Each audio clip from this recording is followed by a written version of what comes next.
Hi, this is Osman. I'm an energy healer, yoga and meditation teacher, and an entrepreneur. Please also remember to visit my website, yogawellness786.com, for more information, resources, and discussion on contemporary matters that are trending in the major media platforms of the day. And especially the leading platforms from leading cities like London and Dubai. Today, I want to answer the question on whether yoga and meditation can help improve relationships or help you find your soulmate and partner.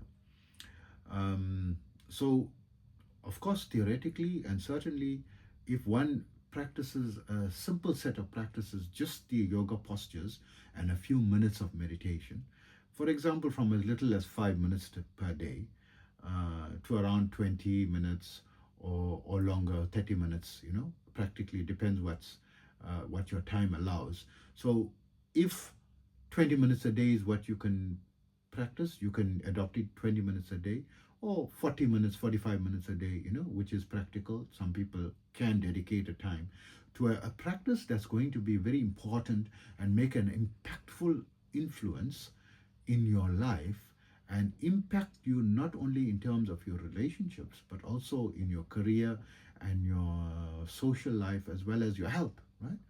And your psychology and your managing, of stress and anxiety levels, which we are all exposed to, in the current life. And it's a major tool to assist you. It is something absolutely important that you should adopt. And can it help you find your ideal partner? Or can it help you, improve your existing relationships and so forth? So we'll say yes and no. More yes than no. Of course, I don't like that type of answer, yes and no. But let me give you everything. So theoretically and substantively, yes. If you're going to be practicing these things, and let's say you are single, and you haven't found the love of your life, or you haven't found your so-called soulmate, right? Is there such a thing as a soulmate? I don't know, because that is being too idealistic and putting someone of the opposite sex or similar sex, whichever is your, choice, putting them on a pedestal, and that's putting a human, and a human is human, not an angel. But can you find someone that is ideal to you?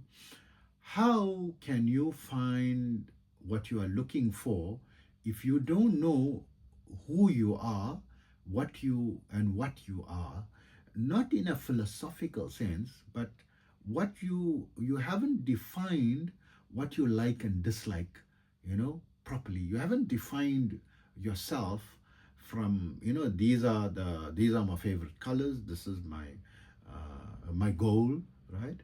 And this is what I'm doing towards the goal. Everyone seems to have a goal, but they're not serious about the goals. If they're serious about the goals, there won't be such a majority or percentage of people that make New Year's resolutions and cannot see through beyond 2 weeks, beyond the first 2 weeks of the year. So means that people don't know what they want. If you know what you want, you'll set the goal, and it's going to be important enough, and you're going to achieve it. So majority of people in that perspective don't know what they want, right? So you need to know what is important to you, your core beliefs. And the reason for not knowing it intrinsically in your own self is because you haven't attained that sense of togetherness and calmness, because you are very busy and life is happening to you and life is passing you by you, not anchoring yourself. You need to anchor yourself in your own self-esteem firstly, right? And will this help you to anchor yourself in terms of what is important, prioritizing, putting action plans, and creating a progressive lifestyle for yourself, where year by year you're progressing towards your ultimate goals and moving in a certain definite direction, right? So this will give you that.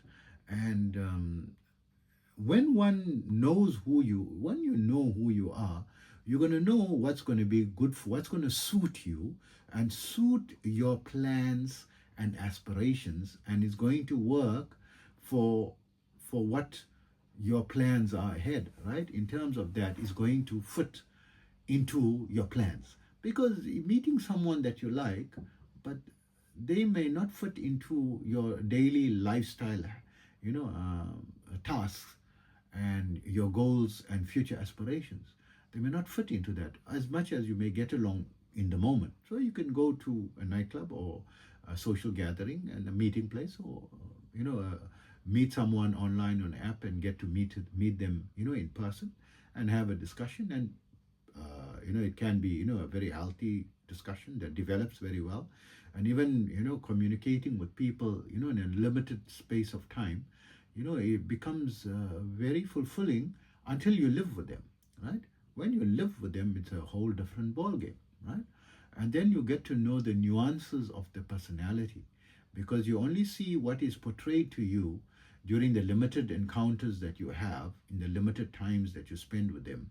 And obviously the person portrays his best self. But when you live with that person, daily, you're going to see the negative sides. And then you're going to come to the reality of it. And there's a saying that familiarity breeds contempt. And the person that was your angel and you was a worshipable figure becomes your worst nightmare. And this is a very common experience in many people's lives. And I'm sure those who have experience in relationship can resonate with what I'm saying. So can yoga and meditation improve this type of situation, help you to get more stabilized in your relationships and formulate a deeper, more substantive relationships with more ideal choices? So in the theoretical sense and from the sense of what I've discussed, yoga and meditation is going to help you find who you are and refine who you are progressively. It's not going to create some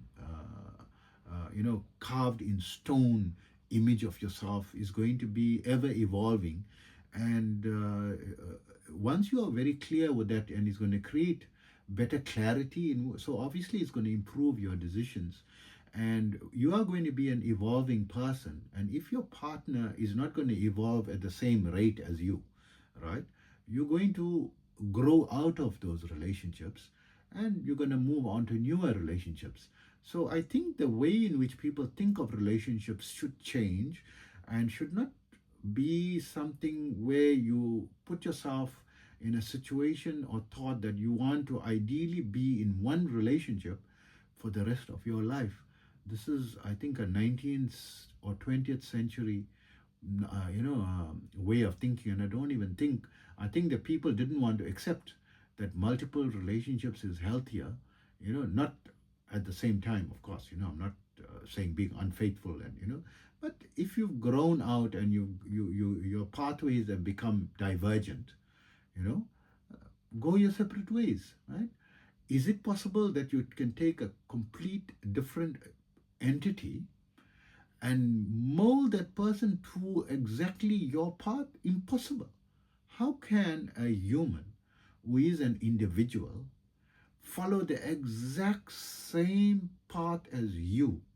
Even if you are twins, right, identical twins, you're going to have different choices and your pathway is going to diverge at some point or the other within a long, medium to long term perspective. So when you come to those divergent, crossroads, right, pathways, and move on, right, then if that relationship is causing a pain in your life. So I don't think the problem is in people finding the soulmate or the ideal partner. I think the problem is more that they're not willing to accept that people grow apart, or people may not necessarily be of the ideal match when you get more and more intimate in terms of your experience of spending more time together and getting to know the nuances of each person's aspirations and personalities, right? And then you want to move on, and that is what is actually happening. So is there a problem in society that people not in stable relationships and moving on? Maybe it's a positive thing, that people focusing on their own self, right, and their own development, and whoever suits their plans for the time or period of time is well and good. So ideally we would like to have one person, right, So, throughout your life, but be respectful that that person may have aspirations that are different and the paths may diverge. And you can remain friends, and not hate each other's guts, and because hatred is not is a negative thing.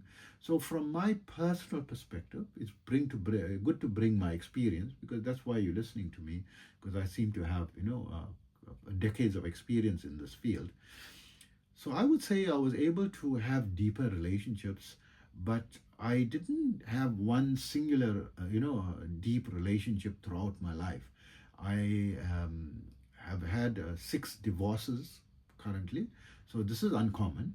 And a lot of people get awestruck and feel that I'm a playboy and I can't, I have instability, I cannot maintain a relationship. I say, on the contrary, we came to a crossroads and we parted ways.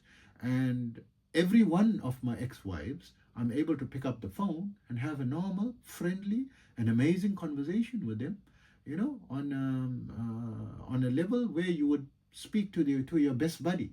And some of my ex-wives are my best friends, I would say, better than my closest friends, and long-standing. And if with a long-standing type of relationship or knowledge of a person, sometimes there comes a time when you are in a very difficult spot and you need someone to take responsibility of something that is very important to you, that you can trust. And these are people that I've divorced, that I can place implicit trust in, that they will carry out this task on my behalf that is so important, or take care of something, that I put entrusted with them, fully. So isn't that better than me having just one marriage throughout my life, and that partner does not know all aspects of my life, which is the norm, or having secret, affairs, right? Who, which percentage of married couples, right, who are married for 3 or more decades, right, can go for a polygraph test and state that during that marriage period they were not unfaithful, sexually unfaithful, to their sexual partner? I would say 99%, my opinion, right, were unfaithful, right? So I mean, what is that, right? In terms of, so rather be true to yourself. So what can yoga and meditation do for you? It brings about deeper, more substantive relationships, because you're going to know who you are, and you're going to also have a wider understanding and be more intuitive to the other person's needs and views and feelings, right? Which encourages deeper relationships, right?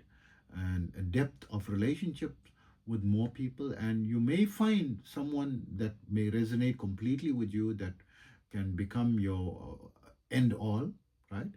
And your one and only. It's possible. But I don't believe in that type of philosophy in the 21st century. And I think the trend in society today backs me up from what is happening in society. Because this is called natural selection, right? What is happening naturally, right? It may seem to be an illness of society, but I think also from an ethical perspective, it may not, resound well. But I'm not saying, flippantly get in and out of relationships, but try to have substantive, good relationships. And if that's not working, move on, right? Instead of, holding someone hostage in your life, right? So I hope that helps you from my perspective. And be sure to visit my channel, yogawellness786.com, and take care always.